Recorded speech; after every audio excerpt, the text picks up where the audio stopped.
to all the delegates from the government of the Philippines and from the NDFP.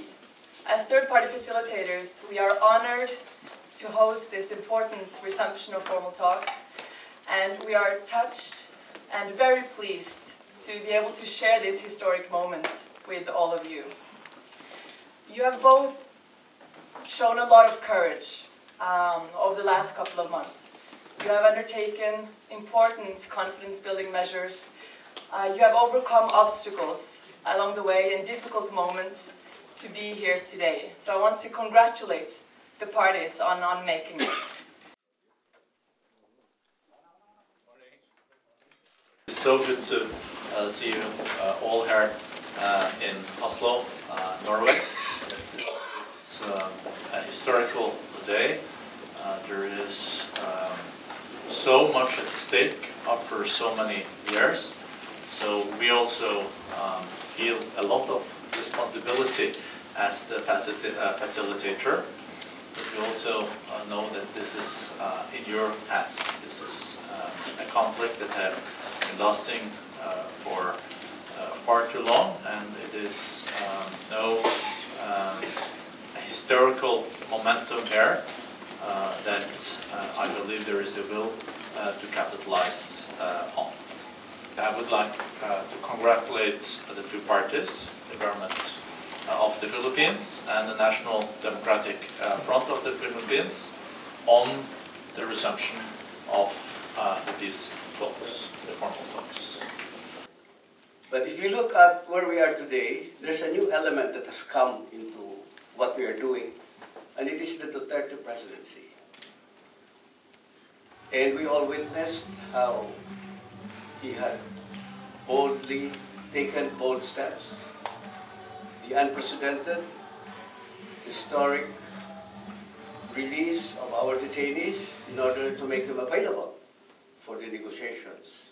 We who are in government are guided by his leadership and his guidance, and we feel that we'll be able to come up with something different, although doing the same thing all over again as we did in the past. We in the NDFP are optimistic that objective conditions and subjective factors in the Philippines are more favorable than ever before for carrying forward the peace negotiations from one comprehensive agreement to another and reaching the ultimate goal of a just and lasting peace through basic social, economic, and political reforms. President Duterte won the presidency of his government on the promise of fundamental changes. For the first time in the history of the Philippines, a president has emerged by denouncing the abuses of the oligarchy and the folly of servility to foreign powers, and by using strict language and methods of the mass movement, and not to mention the social media, of course. He is proud to describe himself as the first left president and as a socialist, willing to seek common ground and cooperation with the Communist Party of the Philippines and the National Democratic Front of the Philippines. Then the CPP, NPA, and NDFP are ever willing to cooperate with the Duterte government in pursuing the just cause of national and social liberation against foreign and feudal domination. They have an ever-growing revolutionary strength which can combine with a patriotic and progressive kind of government to fight for the national and democratic rights of the Filipino people. After almost half a decade of impasse in the formal peace negotiations, we have once more come together today to heed the call of our people for peace. No less than President Duterte has renewed our optimism in resuming the negotiations by bequeathing upon himself the weight of searching for peace with his declaration, and I quote, "The primary work of the President is to make peace with every group." End of the quote. Together with Presidential Advisor on the Peace Process, Secretary Teresa, I am honored to chair for the second time the GPH negotiating panel composed of committed peace workers.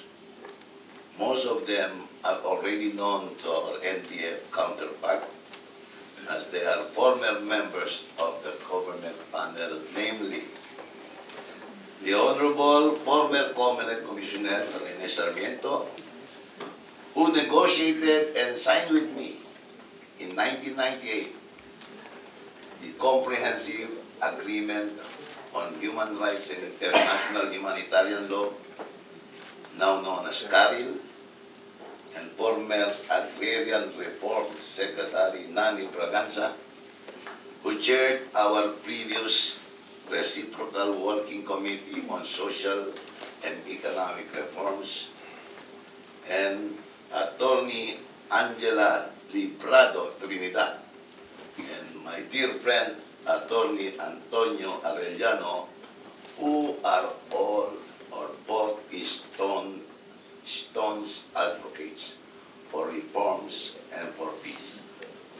It is our unique privilege that in this session, our newly released NDFP consultants are present. Surely their long-standing dedication to serve the people and their rich experience will be a major contribution to these peace negotiations and give a decidedly significant push to achieve our goals in attaining a just and lasting peace. May I introduce to our negotiating panel to all.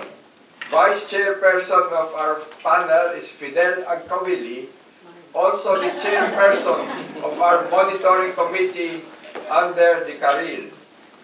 Julieta de Lima, Chairperson of our Reciprocal Working Committee on Social and Economic Reforms. Connie Ledesma, Member of the Monitoring Committee and Chairperson of the NDFP Special Office for the Protection of Children. And Asterio Palima, our valued representative for the Nordic countries. Of course, all of you know Professor Jose Maria Sison, founding chairperson of the Communist Party of the Philippines and chief political consultant of the NDFP. We have further an array of consultants, lawyers, and staff whom you shall surely get to know in the following days.